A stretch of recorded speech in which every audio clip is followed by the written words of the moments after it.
with heated manner and still win an argument with him. You know, we did like 30 takes of.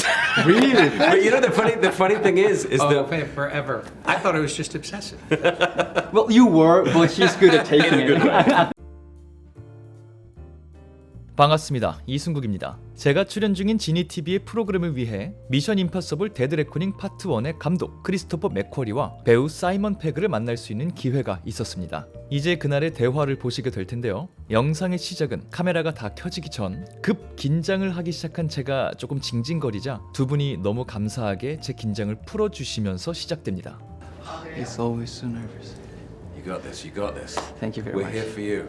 Thank you. Yes. Oh, that's a great relief. Yeah. If you want to start again, you just. That's great.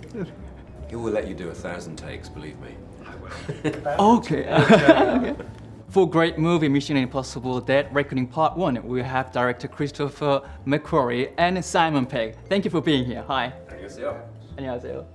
Actually, 5 years ago, when you two came to Korea for Mission Impossible Fallout, I was on the red carpet doing reporting, and I actually did a 1-minute interview with you. So, Oh, you did? for personally, it's a great opportunity for me to be in this room with much more time to ask you more questions. So, thank you very much for coming back to Korea with another Mission Impossible movie. You're welcome.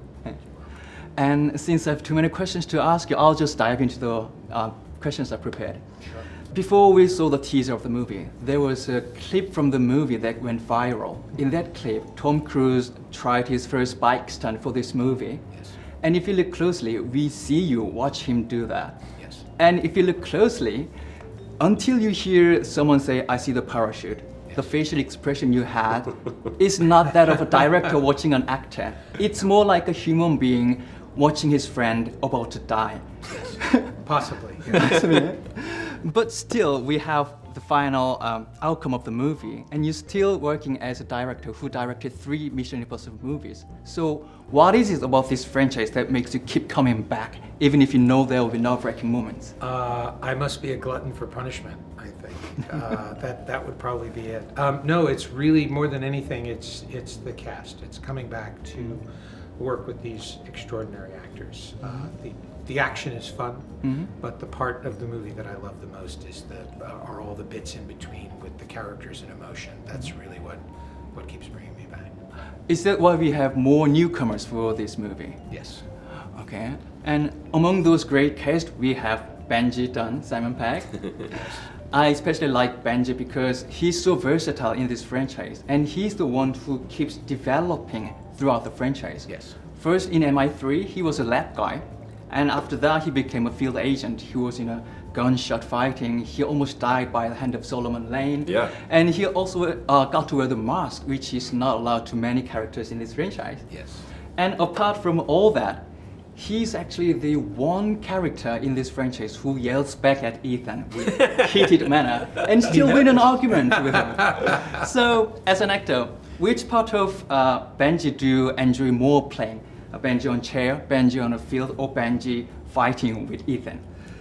I mean, all those things are wonderful to play. It's really fun to play a character like Benji, who is such a loyal friend to Ethan and you know, cares so deeply about him, but will allow himself sometimes to just yell at Ethan. But what I love about that is that Ethan always listens when he does that. Yeah. When Benji shouts, Ethan goes all quiet and starts thinking, and it's just a lovely dynamic. You know, to get to play that with Tom, to allow that to happen just shows, you know, that his ego is always put second ahead of the characters, you know, and he'll always allow that kind of interplay.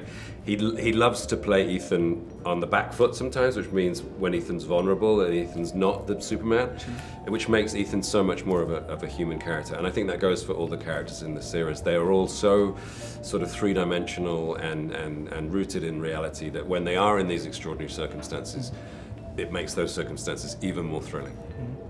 I like the word vulnerable you used to describe Ethan Hunt because before you jump into the franchise for Ghost Protocol, you're the writer of the movie. Before that, Ethan Hunt in this franchise was just a cool guy who saved the world from time to time and falls in love with his love interest. But once you came into the franchise, we got to understand Ethan Hunt more, what he has to deal with every day.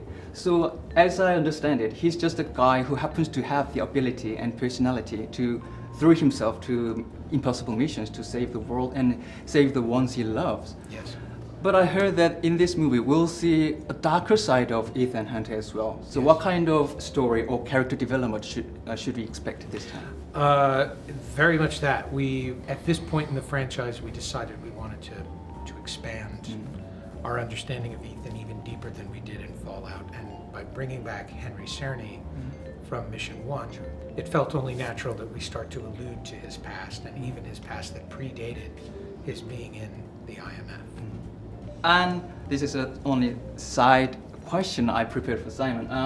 We see a lot of characters returning for the franchise, and White Widow, Vanessa Kirby, from an interview, she said she had to take almost 40 takes for a scene where she had to pick something up. That's because you're not only a director who are good at bringing spectacles for the audience, but you're also a director who really cares about those micro scenes where the audience will understand character more through those scenes. Yes. So I have to ask you, do you also have that kind of experience for this movie? Absolutely. I mean, McHugh is, you know, he's in my opinion, one of, if not the greatest storyteller working in film at the moment. And he knows that every constituent moment in the film builds towards the greater, you know, thing. And I've done things before when I put some of the bomb, Benji with the in the airport. I love that scene, yeah. You know, we did like 30 takes of Really? But you know the funny thing is that Forever. because just like tweezers and things like that. But sometimes in that moment, that kind of it leads to a sort of offset kind of energy, which feeds into the onset energy. I remember when Rebecca Ferguson and I were diffusing the nuclear bomb in Fallout. Yeah. It was like 1 a.m. We were about to go into overtime. No. It was 5 minutes to midnight. It was 5 minutes to midnight. We couldn't go into. That's couldn't right, go into that's the right, next day. that's It was right. the last day of shooting. And the clock was ticking, you know, it was exactly like diffusing a bomb. Wow. And sometimes that kind of just adds to it. And I'm sure those takes where, you know, it's take 25 and I'm worried that I'm not getting it right, probably actually adds to the performance in some way. So, and I know that it's always for Chris doesn't just sort of do it because he's indecisive. He does it because he knows what he wants, you know? And you see that in the movie. There are shots in the movie, just little things that are so perfect and so kind of just pitched exactly right that all those things add up to something marvelous. Oh, thank you. That's very nice. Well, thank you for the... I thought I was just obsessive. Well, you were, but she's good at taking it. Yeah. But it's so funny because it's always a bomb, and it's we end up where we're running out of time. Yeah. It's the last end of the day, and we're trying to get the shot, and we're yelling at each other over the camera like he's yelling at. It's exactly, and it's always the bomb. It's always the time ticking. The airport and the bomb at the end of Fallout. Yeah. And just yes. Yeah, I actually watched that scene. I loved it, and I just understand why I loved it so much because it was real. Yeah. So yeah. It is very real, and it's a thing that when you were asking him about what he likes about playing Benji, the thing I love about Simon playing Benji is actually the dramatic moments that when Benji, who is a character we associate with the humor of the team, when he brings out the emotion, it's that much more disarming and unexpected. And Simon is actually an extraordinary dramatic actor, and it's fun to find those moments. I cannot agree more. And they're telling me to wrap things up, so yeah, I think I have to let you go. So thank you for having a time with me, and I'm pretty sure Korean audience will respond to your great movie. Thank you very much. You did great. You didn't seem nervous at all. Really? You seemed really confident. No. You really understood the movie. Really, I You got saw little panicked at all. stuff. Thank you He very started much. coughing. I was nervous. I was actually nervous. I was terrified. Thank you. It was a great moment with Thank you guys. you. Thank you. Thank you very much. Congratulations. Have a great 감사합니다. time. Thank you. Thank Thank you you. very much. Thank you. 네, 이렇게 크리스토퍼 맥쿼리 감독님과 사이먼 페그와의 대화가 마무리되었습니다. 미션 임파서블 데드 레코닝 파트 1은 지금 극장에서 상영 중이니까 궁금하신 분들은 확인해 보시고요. 영상이 재밌었다면 구독과 좋아요, 댓글 그리고 알람 설정 잊지 마시길 바라며 저는 다음번 다른 영상으로 돌아오도록 하겠습니다. 지금까지 전 천재 이승국의 이승국이었습니다. 감사합니다. 바이바이.